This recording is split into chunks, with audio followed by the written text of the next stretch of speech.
Please help support the channel by visiting our Amazon store, affiliate link below. Hey, what's going on, everyone? My name is Matt Jarbo. This is the Mundane Matt channel, and Louis C.K. has had just one hell of a week, right? Just a hell of a week. Started off pretty well for him too. It did. It started off pretty well for good old Louis C.K. He was going to have a premiere of his new film that he wrote called "I Love You, Daddy." Then he was going to be on the Colbert in order to talk about that, to go out to the largest audience who watches nighttime programming. And Louis C.K. is always a good one to talk about. He's always fun. People love it. Those videos circulate online pretty well, and it only helps kind of further his exposure to the world. But his exposure is what got him in a lot of trouble, and that's kind of going to be the bookend here to this particular trilogy of videos I've done on Louis C.K. Kind of summarizing his downfall this week, because what we've learned is that FX has severed all ties with him. Now, it's not like a small thing for FX to sever ties with Louis, not just on his show Louis, but we're talking 4 shows total. All right, 4 shows have been he's scrubbed from now going forward, and I'm pretty sure One Mississippi, of which he's an executive producer on with Amazon, will probably be among the fallout as well. So it says here that 24 hours after New York Times expose detailing the allegations of sexual misconduct against him from 5 separate women was published, the disgraced comedian had seen FX, the network where he rose to prominence via his lauded comedy Louis, sever all ties with Louis. While Louis hasn't been on the air since season 5, wrapped in 2015, CK has had an overall deal between FX Production and his production company Pig Newton. Of the 4 shows on air and production that he was producing, he's been stripped of his executive producer title and will no longer receive any compensation. So when they sever all ties, they clip you. They clip you at the nuts, man. They take you out. So it says here that today, FX Networks and FX Productions are ending our association with Louis C.K. We are canceling the overall deal between FX Productions and his production company, Pig Newton. He will no longer serve as executive producer or receive compensation on any of the 4 shows we were producing with him. Better Things, Baskets, One Mississippi, and The Cops. I'm sorry, so One Mississippi was included in that 4, my mistake. The statement from FX Networks and FX Production read, Louis has now confirmed the truth of the reports relating to the 5 women victimized by his misconduct, which we were unaware of previously. As far as we know, his behavior over the past 8 years on all 5 series he has produced for FX Networks and/or FX Productions has been professional. However, now is not the time for him to make television shows. Now is the time for him to honestly address the women who have come forth to speak about their painful experiences, a process which he began today with his public statement. So isn't that interesting? Just that line right there. It's all like, now is the time for him to work. Now is the time for him to heal or to process with this, right? It's a nice way of saying, now is the time we excommunicate him. Now is the time he goes away. So then, maybe one day he can come back. And people have been speculating whether or not he'll be able to return. Right. We saw stuff like this with Mel Gibson back in 2006 with his arrest in Malibu and the comments he made about Jews. And just now he's kind of finally coming out of the doghouse.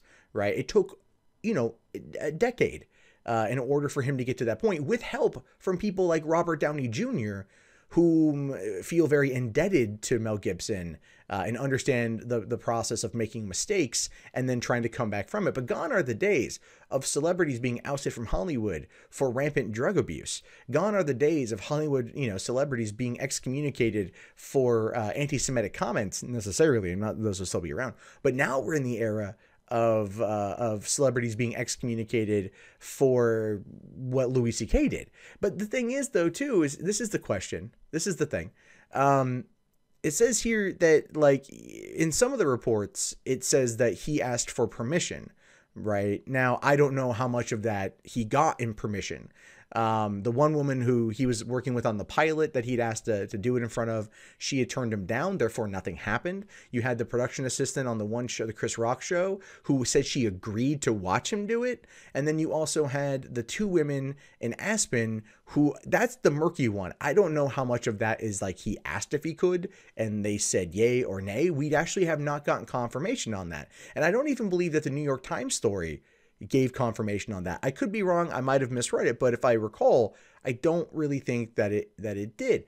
So if these are all consensual situations, for the most part, can you call them victims? That's a valid question. I don't know. I, honest to God, have zero answer for you there. It's merely a speculative, rhetorical question, or just a question to go out there. So it's up to you guys. It says here that FX Networks and FX Productions remain committed to doing everything we can to ensure that all people work in an environment that is safe, respectful, and fair, and we will continue to review all of these productions to ensure that that was and is the case. So here's my question to FX Productions then. If over the course of the past 8 years that Louis has been a part of your company in terms of a producing capacity and nothing happened, there is no misconduct at all, period, will you bring him back? That is a valid question, because you say here that you're committed to make sure that everyone is working in a fair and safe environment. But if they were never once thought to be made unfair or unsafe or so on and so forth, is that then something you can then hold against Louis for past transgressions? If he made mistakes and then he changed his ways, should he still be held responsible for his current employment for things he did a long time ago? And again, don't have an answer for you. I'm not in that position. I don't know what I would do in that position if I were to be there to be Fox and whatever, but it is something worth asking the question on here. If Louis C.K., had asked consent, was given consent, and then went from there, then I don't want to say, did he do anything wrong? It's highly inappropriate, highly unprofessional, should not have happened. Especially the one where he's at work and doing it in his office. Absolutely. But then again, if you ask yourself too, like, how much of this was done from a consensual standpoint, and how much of that can be added into the assessment and evaluation of the situation as a whole. And again, these are tough questions to ask, because right now nobody wants to ask them. Nobody does. And I don't really think people will. People aren't in the question asking phase right now. They're in the listen and believe, due process is dead, let's excommunicate everyone who's ever had an allegation made against them, unless it's George Takei because he's an ally, and we're just gonna look the other way on the allegation anyway. Yeah, I know it's a bit of a harsh statement to make, but if you look at the response to what happened with Takei, then there's all that. So it says here, in the wake of the allegations and CK's statement admitting to them, he's also seen his controversial film I Love You Daddy shelved indefinitely after having the premiere and press junket canceled. Additionally, Netflix has revealed that they no longer will produce a second stand-up special with the comedian, saying here that the allegations made by several women in today's New York Times article about Louis C.K.'s behavior are disturbing. Louis' unprofessional and inappropriate behavior with female colleagues has led us to decide not to produce a second stand-up special as had been planned. As for The Cops, an upcoming TBS comedy that he created and voices one of the characters, the network has revealed that they have suspended production indefinitely. Production on The Cops has been suspended until further review. And so, what they'll probably do there is they'll probably just find somebody else. If you want my honest opinion, it's going to be someone like Zach Galifianakis will come in and probably do it. And then also CK's rep Louis C.K. And his agency 3 Arts have also severed ties with him. As of today, I no longer represent Louis C.K. And that, again, that's just to distance oneself, to protect oneself on Twitter, because there was the allegations made against Dave Becky, who runs 3 Arts and was the manager for Louis for a while at least, that came into question as like, oh, this guy is he's just overlooking it, blah, blah, blah. He's shutting it down. There are those allegations made as well. So then you have the company again reacting and backing themselves away because Louis C.K. himself admitted it. And like I've said before, when you fall on the sword like he did and you admit what he admitted, it is essentially career over for a long time. Now, does that mean that he won't hit the road and do comedy tours? No, he probably still will. Like I pointed out in my first video on Louis C.K., he has a very, very, very dedicated fan base. His jokes about masturbation will probably go away. He won't make a lot of jokes about that. And he probably won't make jokes anymore about men being the worst unless he tells his own personal stories about how he was the worst. That could be an interesting, very meta take on comedy, which I think would actually probably do quite well. If he self-sacrifices his own dignity for the sake of comedy, it would probably get him back in everyone's good graces. It would be him going on an apology tour You know, essentially, I could even see that being the name of the album, Louis C.K. Apology Tour, and it's just him, you know, telling these stories that are meant to be funny, but are also meant to showcase that he had a problem. And from what I was told, he had a big drinking problem. That's where a lot of this stemmed from. Now, people also out there have speculated about as to why we're seeing this pop up in Hollywood the way that we are. Like you look at the whole situation with Andy Signore from Screen Junkies and people like him, like Harry Knowles, that have been accused of these issues as well. I have a feeling, I have a theory that a lot of it has to do with how these men were treated growing up when it came to dealing with the opposite sex. Not blaming women at all.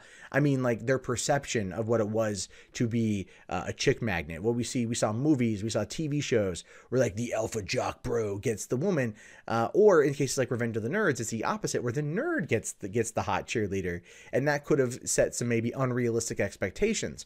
While I don't feel that that is an excuse for what happened, period, what we've seen, though, is in some of these cases where these men who were traditionally seen as nerds get into this position of power and influence over these people that they work with, that can get out of hand very quickly. And that's essentially what I've seen with like Brett Ratner and the accusations against Ratner and Andy Signore and Louis C.K. and all those people, is they get in this position of power and then they abuse said power.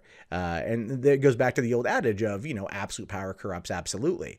And that is something to consider when looking at these potential situations and possibly the psychology behind why they happened. And I do believe that there's always psychology as to why they happened. And maybe understanding that psychology will help us better determine or identify these kind of behaviors sooner rather than later, and then also be able to call them out in a constructive way that will then curb them from happening. Because when we get into this whole name, blame, and shame situation, the results are never what you want them to be, because it starts dividing people. It removes due process. We bring up the listen and believe mentality. That becomes what people focus on the most, and then that can lead to some poor situations as a whole. Again, it's unfortunate. Again, it's crazy. Again, it's wild that it's even remotely happening. But this is, my friends, the world that we are in right now. And so then to bookend this Louis C.K. trilogy, my only advice to him, if he ever sees this video, I don't think he will be to, I don't know if I could say get help, but definitely go see a therapist and try to get to the deep-rooted issues as to why you feel the need to want to masturbate in front of people. And if that happens to be a fetish of yours that you have trouble controlling, by all means, chatterbait. Just cover your face and do what you do. People will watch. Yeah, there's a solution. It's not as deviant as doing it in front of a production assistant, but it will still give you the power to hold a captive audience watching you do your thing there. So that's my very oddball solution to this very, very messed up problem. Hey guys, that wraps up this video. If you'd like to leave a comment, please do so below. I love to read your guys' input. Be sure to hit that thumbs up button. It really does help me in the YouTube algorithm. If you want to support the channel, there's the Amazon affiliate store, there's PayPal, there's Patreon, there's Bitcoin. And if you're bored and you want something else to watch, check out 3 Buck Theater up here. My name is Matt Jarbo. I will talk to you guys later. Have yourself a wonderful day. Peace out.